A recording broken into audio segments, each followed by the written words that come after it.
Bonjour et bienvenue dans cette émission du 15 septembre 2023 de cette Web TV sur laquelle je vous présente de jour en jour une information franche et directe, sans concession ni tabou, accessible, honnête et sourcée, en vous rappelant que je suis totalement indépendant et donc libre de mes propos. Aujourd'hui, dans la continuation des épisodes précédents, nous allons aborder la question du 11 septembre. Nous nous étions arrêtés à la remise en question fondamentale des théories, des thèses officielles sur l'assassinat du président Kennedy et de son frère Bobby, candidat à la présidence qui était en tête de tous les sondages et qui aurait été, selon toute vraisemblance, élu en 1968, lesquels frères avaient mis en exergue une conspiration instrumentalisant la CIA à des fins privées au détriment de l'État et de la population américaine.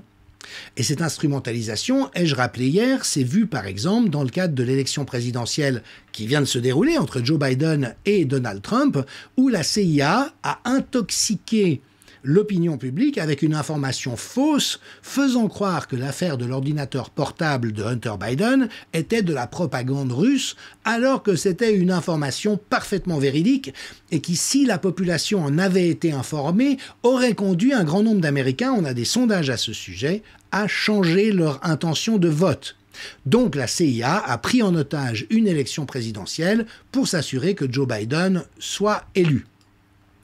Et je vais passer la parole à Ted Gunderson, que j'ai déjà cité, qui est un ancien responsable du FBI. Il a été un des responsables de l'agence de Los Angeles, avec plus de 700 agents du FBI sous ses ordres. Il a fait des prises de parole extrêmement vocales sur la fin de sa vie, une fois qu'il était à la retraite. Et je rappelle que ça n'est pas du tout quelqu'un qui est considéré comme un hurluberlu ou un affabulateur, mais comme un professionnel extraordinairement intègre et compétent.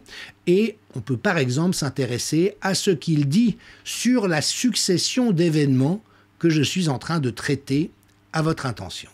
City bombing case, huge cover-up. Jack Kennedy's assassination, huge cover-up. Bobby Kennedy's assassination, huge cover-up. World Trade Center, huge cover-up.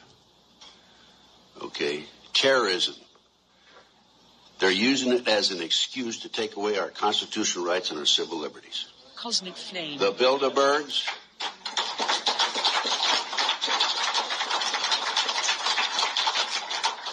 The Illuminati, Bilderberg, New World Order, globalists are the element behind this. It dovetails into the satanic movement, and this movement has infiltrated into our intelligence community, the once great FBI and the CIA. Donc vous voyez, ce que Ted Gunderson dit, c'est que aujourd'hui les agences sont captives d'un agenda criminel avec de surcroît une dimension pédocriminelle et sataniste. Alors évidemment que je ne vous cacherai pas que moi-même je suis resté très longtemps extrêmement prudent par rapport à ces thèses.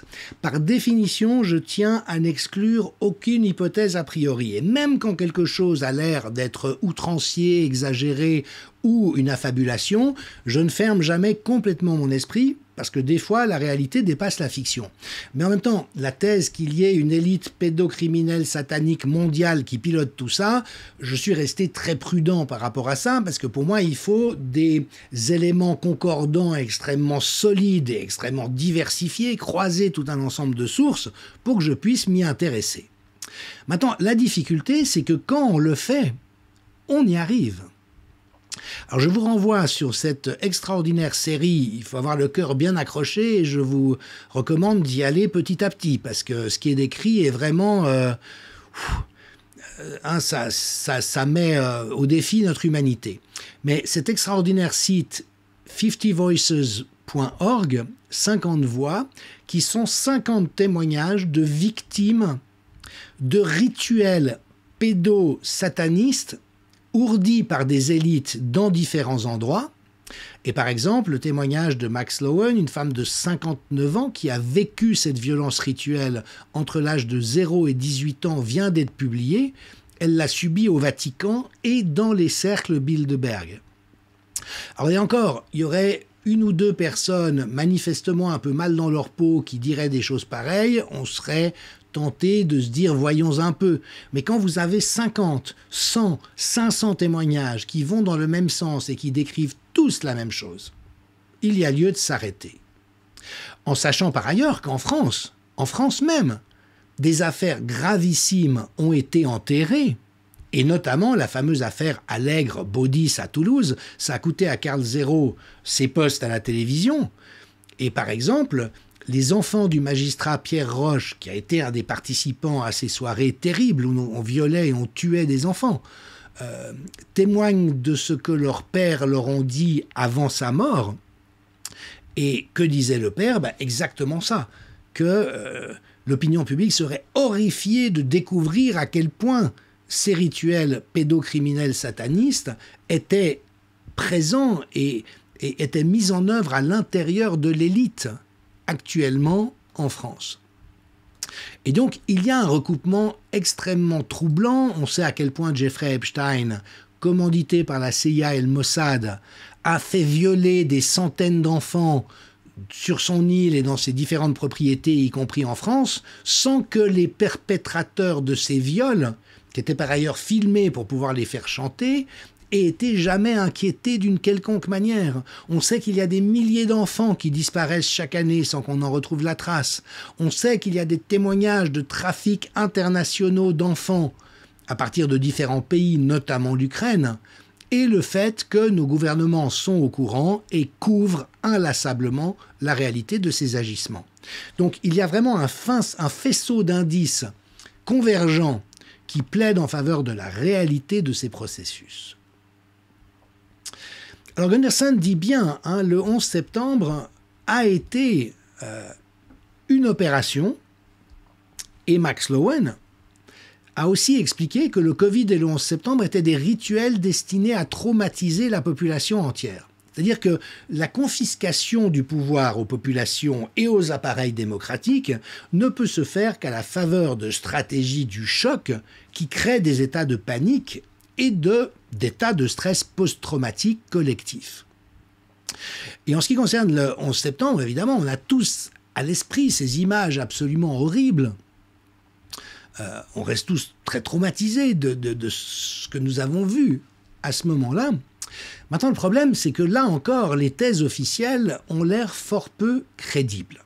Et notamment l'idée que des pilotes amateurs, ceux qui auraient commis ces attentats, se seraient formés sur des Cessna, donc des petits avions à hélice, et à partir de là, auraient fait un détournement d'avion, et puis se seraient mis aux commandes de Boeing de ligne avec leurs passagers pour les précipiter dans une manœuvre extrêmement compliquée sur une cible extrêmement restreinte.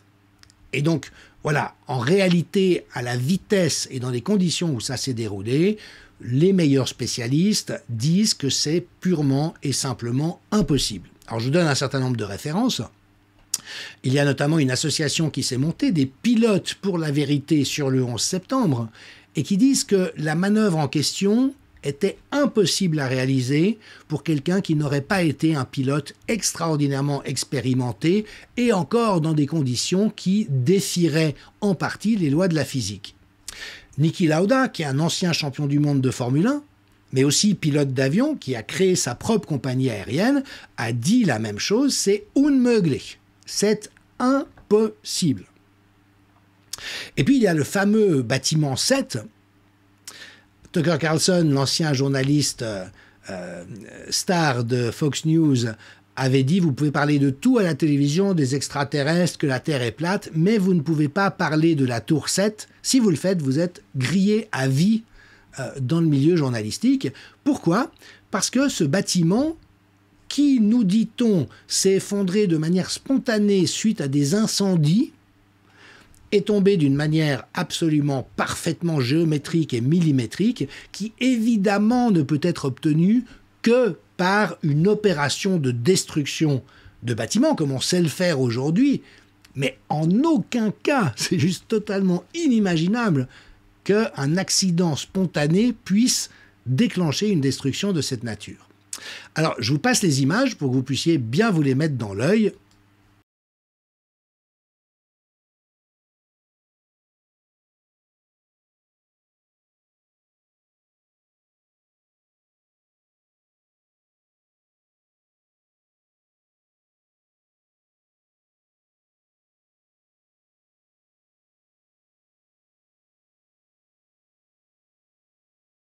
Vous voyez, le commentateur met ce building set, c'est vraiment le test ultime pour discerner si quelqu'un est intellectuellement honnête et capable de réfléchir ou a subi un lavage de cerveau tellement intense qu'il croit aveuglément tout ce que le gouvernement lui racontera.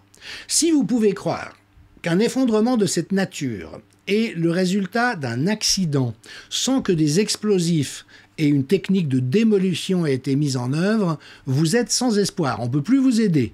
Vous êtes beaucoup trop loin et vous êtes un somnambule qui vous déplacez en pleine inconscience. Et donc, voilà, je veux dire, je crois vraiment sur la base de tous les indices extrêmement solides dont on dispose, évidemment que le 11 septembre a aussi été quelque chose d'autre que ce qu'on nous a fait croire, mais avec cette difficulté si bien résumée par Carl Sagan, qui est un grand scientifique et astrophysicien, et qui, lui, a énoncé cette vérité à laquelle nous nous confrontons beaucoup ces temps-ci. L'une des leçons les plus tristes de l'histoire, disait-il, est la suivante. Si nous avons été trompés suffisamment longtemps, nous avons ensuite tendance à rejeter toute preuve de la tromperie. Nous ne sommes plus intéressés par la recherche de la vérité. L'embrouille nous a capturés. Il est tout simplement trop douloureux de reconnaître, même à nos propres yeux, que nous nous sommes fait avoir. Une fois que vous avez donné à un charlatan le pouvoir sur vous, vous ne le récupérez presque jamais. Et donc, c'est ça la configuration dans laquelle on est. Il y a cette réalité fictive, ce médiavers entretenu à longueur de journée par des médias profondément malhonnêtes. Et je nous resserre ce petit extrait de choix d'un journaliste de la télévision suisse romande qui n'aime pas qu'on le traite de journalope. Il vient de porter plainte contre quelqu'un pour insulte parce que monsieur l'avait traité de journalope. Moi, je ne sais pas comment est-ce qu'il faut appeler un travail journalistique aussi crapuleux que ce que nous allons voir une fois de plus, mais donc interrogeant un médecin cantonal consternant, partant à la retraite après avoir fait tout le contraire de ce qu'il aurait fallu faire sans la moindre vergogne et sans la moindre conscience, voilà ce que ce journaliste au téléjournal de la Suisse romande ose dire. Vous regardez comment cette complosphère qui existe aujourd'hui, alors que bon, la pandémie est à peu près terminée, mais qui s'est durcie, qui s'est structurée. On va dire que vous êtes un disciple de Bill Gates, George Soros, vendu au pharma, que sais-je. Eh oui, dans le médiavers, la gestion de la crise sanitaire a été bonne, la science a été intègre, et les vilains complotistes disent du mal de Bill Gates, de George Soros et de Big Pharma. Alors que la réalité, évidemment, mais encore faut-il avoir un esprit ouvert, encore faut-il se poser des questions, encore faut-il avoir un minimum d'honnêteté intellectuelle et de rigueur à chercher la vérité, c'est que, comme nous le développerons la semaine prochaine, la santé publique a été entièrement capturée par des intérêts privés, oui, ceux de Big Pharma, ceux de Bill Gates, ceux de George Soros, oui, oui, oui. Dans le vrai monde, c'est comme ça que ça se passe. Et on a aujourd'hui tous les organigrammes, on connaît les flux, on voit les financements, on voit les falsifications de la science, on voit les mensonges et la désinformation, on voit le travail d'attaque des opposants auquel, bien sûr, se soumet M. Reva dans sa bonne conscience de participer au camp du bien. Et donc, voilà, nous sommes aujourd'hui dans cette réalité tout à fait étonnante.